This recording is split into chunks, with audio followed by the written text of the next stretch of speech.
Flooding is common in the Texas Hill Country, but on July 4th, heavy rain turned the Guadalupe River into a deadly disaster, including victims from Houston. I'm talking with executive producer Laura Eistensee about what we know so far and questions we're looking to answer.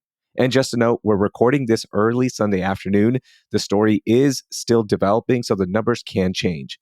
It's Monday, July 7th. I'm Rahil Ramzanali, and here's what Houston's talking about.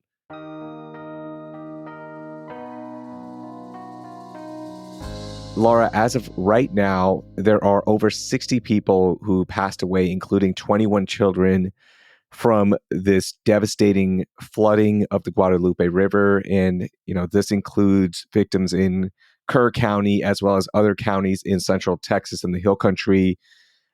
I can't even imagine that many people dying from the flooding, but it's a story that we've been following, and I just want to get your thoughts on it first and foremost.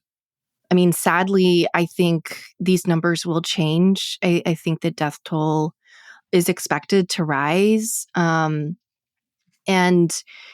me, I think as a Houstonian, my heart is just going out to families from Houston and all over Texas, but especially here in Houston, families whose children are still missing as of today, Sunday. Actually,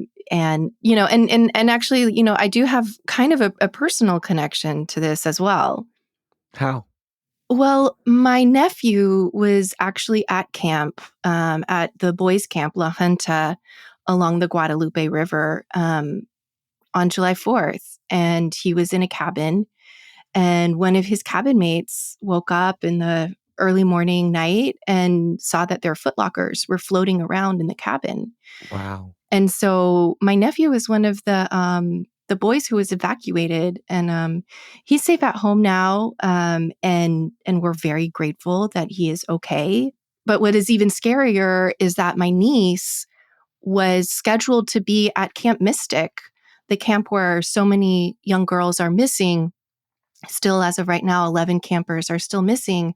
And she was scheduled to be at Camp Mystic. And in fact, she was going to be in one of the very cabins where these 8, 9-year-old, 10-year-old little girls are missing. There's a lot of questions of how did this happen and could have it been prevented? But I think right now our hearts are just very heavy with the families who have lost loved ones and the families who are desperate to find their loved ones. Yeah, Texas Search and Rescue is still working round the clock. Governor Abbott and Lieutenant Governor Dan Patrick and local officials in Kerr County and surrounding areas as well. They've done so many press conferences. They've updated the public on the latest, and it's a 24/7 search operation right now. They're still hopeful that there are victims out there who are alive right now and maybe can be rescued, but it's not looking good. And you just start looking at some of the footage that's coming out. Mm-hmm. It's heartbreaking, and it's also just a reminder that we're all connected here.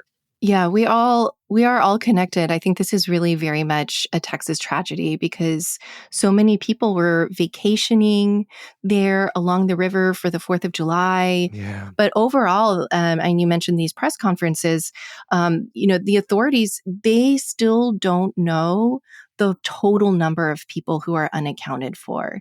We were told over the weekend that there is no cap to the number of people who are missing.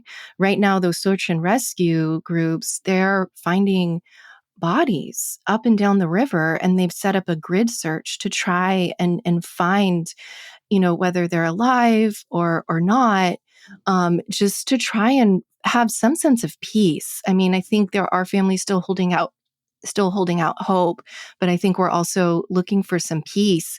And I want to mention some of the victims that we know of who had Houston connections. There was Jeff Wilson. He taught at Humble ISD for 30 years. He was a former champion bull rider. Yeah, you saw this one, Rahil? Yeah, and his wife, Amber, and his son, Shiloh, are still missing right now, but they were there for a junior rodeo, right? I believe Shiloh, his 12-year-old son, was competing in a junior or youth rodeo, and they were staying at one of the many local RV parks. And as you mentioned, being 4th of July, a lot of people were in the hill country. And, Hmm. all these parks were packed from everything that I've read, and the camps were full because it's a time to be in the hill country. It's summer break. And, Yeah. this flooding, it just, I can't imagine it. It's so sad. Yeah, and it's almost hard to comprehend because just the amount of rain that fell so fast. Hmm. And one stat that really drove it home for me is that, this area of Texas doesn't get that much rainfall, but they got 4 months worth of rain in 4 hours. Wow. So you think of getting, here in Houston, if we got rain from June, July, August, September in the matter of 4 hours, Hmm. you think about how flooded those bayous would be. And in this case, it's another description I read. It was like there was just a completely soaked, saturated sponge that was just wrung out over this area. And so, there were warnings, but it just happened so fast. And I know you mentioned earlier, like some questions that we want to get answered. And one of those questions is, was there enough warning? Did people have enough warning? But I think, another thing is the rain. I mean, the rain has continued over the weekend, and that rain has complicated these search and recovery efforts because even just a little bit of rain right now can cause more flooding. Yeah, it can. And, as of this taping on Sunday, there was another flood warning issued for the central Texas area. So, again, as authorities are searching and there's volunteers searching as well, it is really hampering all of those search efforts. And I want to talk about some of the missing people from Houston and missing Yes. people before we talk about what happened and the warnings, because I know we kind of talked about it, but I want to spend a little bit more time on that. But let's talk a little bit more about some of the victims and missing right now as well. Yeah, I want to mention this woman, Jane Ragsdale, because she was actually originally from Houston, but she's been the director of Heart of the Hills Camp, which is right next to Camp Mystic. And fortunately, that camp was not in session, so were no children there. But Oh, she died in the flooding. And in terms of these girls who are still missing, one child who's been getting a lot of prayers and attention and thoughts for her safe return is Greta Toronzo. The Sinclair Elementary PTO posted this over the weekend that she was one of the Camp Mystic girls who's missing. She's um, at 10 years old. She was at Camp Mystic. She's, from the Greater Heights community. She was a cheerleader at Sinclair. She is active on the softball team in the Timber Grove Sports League. And about 200 people on Saturday evening, they went to Sinclair Elementary for an evening candlelight vigil to pray for her return. People wore blue, her favorite color. They sang hymns like Amazing Grace. And I was looking online, there are these photos of some of her schoolmates who put messages in chalk on the sidewalk saying, oh, we're praying for you, Greta. Please come home, Greta. And it is it is really just chilling and heartbreaking because there are other girls very similar to her. There's an 8-year-old Blakely McCrory from Bel Air. It was a family tradition for her family to go to Camp Mystic. Her grandparents apparently actually met at a camp dance. And so her family, she's just 8 years old, and her family is very much praying for a miracle. Um, so and there's more. There's a counselor from Houston, Catherine Ferruso. She's a teenager. She's missing. Another recent graduate from Montgomery County who was visiting and vacationing with friends. I think we're going to hear more and more details about the missing and the victims in the coming days. gosh. Just hearing those names, reading the stories, and just how fast things change. So, one of my friends, her daughter's teammate from field hockey, they found out that she was missing. And she sent me a message Saturday morning at about 11 a.m. And then just how fast things changed, they found out about 2 p.m. that the young girl did not survive. And, Oh my gosh. you just think about these families that are just waiting for a miracle, and, all the prayers that we're all sending, just hoping that they're answered. I can't imagine what they're going through, what, the feelings, the hope that they have, and hopefully something is answered. And there have been stories of survival. I do want to point Yeah, these there stories have out that, been. yeah, there have been good ones. I know you read a few, and I've come across some, but just thinking about your nephew, right, at Camp La Junta, and some of the other boys who had to climb up to the rafter and then swim out. There have been Mhm. stories like this. There were some girls found in trees, right?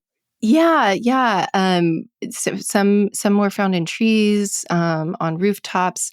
There's a state representative, Chip Roy. He has a personal connection to these camps, and he said that there was a girl who was found on a mattress, and she had been floating Mm, on this mattress for like 3 hours, and then she was found and brought to safety. And so I think, you know, we're a lot of people are hoping for more stories of miracles, like that, of just that, finding some way.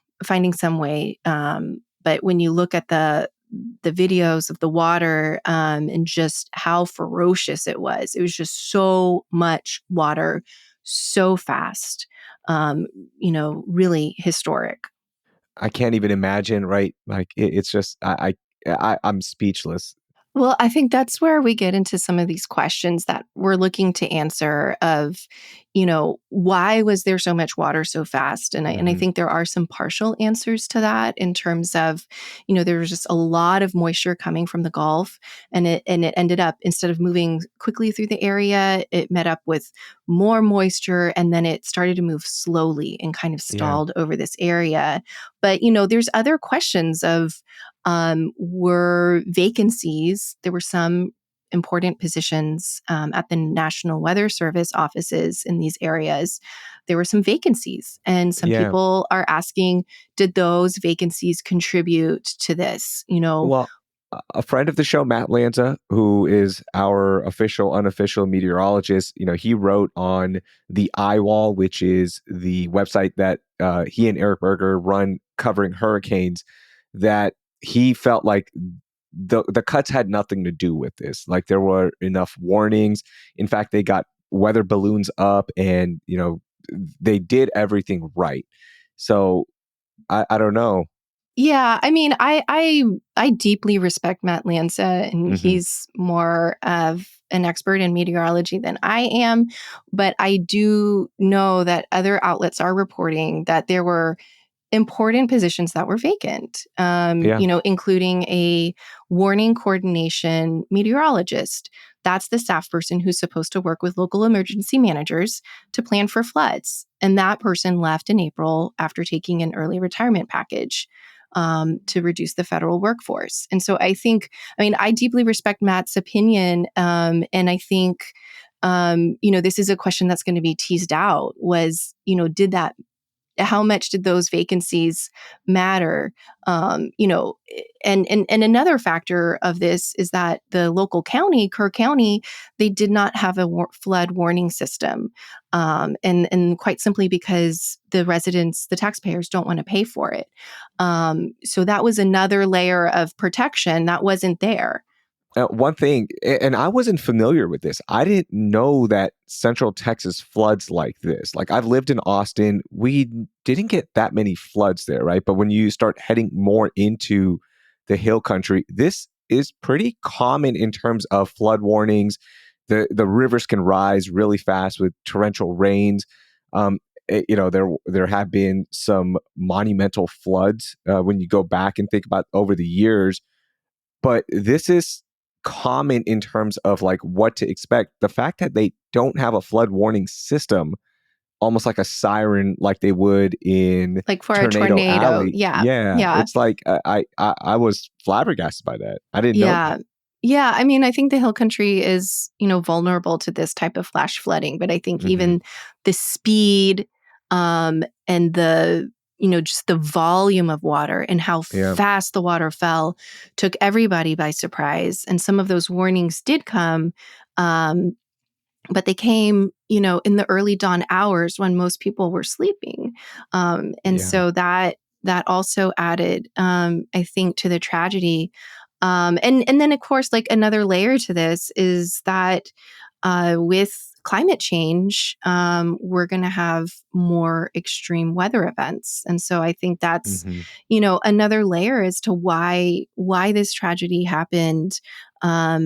But I do think it's important to talk about how Houston is responding because, like you said, this Yeah, is for sure. this is something that has really touched so many Texans, so many Houstonians, and I think this is for better, for worse, one place where Houston, like we really step up to help others when they're down. Yeah, And I saw Mayor Whitmire said that Houston firefighters were on the ground in Kerr County. HEB was founded in Kerrville, and it yeah, hit so close to home for them. I saw videos on social media with their response team. I don't know if you've ever seen the HEB disaster relief trucks. They're just no, I massive haven't. 18 Not wheelers. in Yeah. person. No, only some photos. I saw them during Hurricane Harvey. As they were Hmm. restocking the local HEBs, you saw them, but there was videos of them heading towards Kerr County. President Trump has signed a federal disaster declaration, and if you want to get involved as well, I'm listing a few places you can donate to Texas Search and Rescue. I brought them up earlier in the show. There are local organizations in Kerr County as well, churches that are helping Hmm. out, and you can send money to them, donate items. Those are linked in our show notes. The Texas Tribune put a list together. If you want to donate locally, if you just want to donate items, there's a big donation drive happening in Katy, in Typhoon, Texas. Okay. So they are taking items and then they're going to ship everything up to the areas that are impacted. So, definitely do what you can. And just think about us here locally when we went through Hurricane Harvey, Hurricane Beryl, like how important those supplies were. And just Hmm. imagine what, our friends and family in Kerr County and the surrounding counties are going through right now. Yeah, I think we're still in the middle of this disaster. I don't think the, immediate response has ended. Um, but it also is going to be a long road to recovery for the Yeah. local area and then for the families who are grappling with just mind numbing loss, and how to put your life back together after you lose a loved one, especially a child. And again, you said at the beginning there's over 60 people who've died, and 21 of those that we know so far are children. And so I Mm. think um, that's just it's just and there's just no words really. There's not. There really isn't. We are thinking about our fellow Texans. We are thinking about our fellow Houstonians. Think about them as well. Hopefully, there's miracles out there and more survivors can be found. And that's all we can hope for at this point. Yeah. And we'll be continuing to cover this as the week goes on and afterwards. Laura, thank you so much for joining me.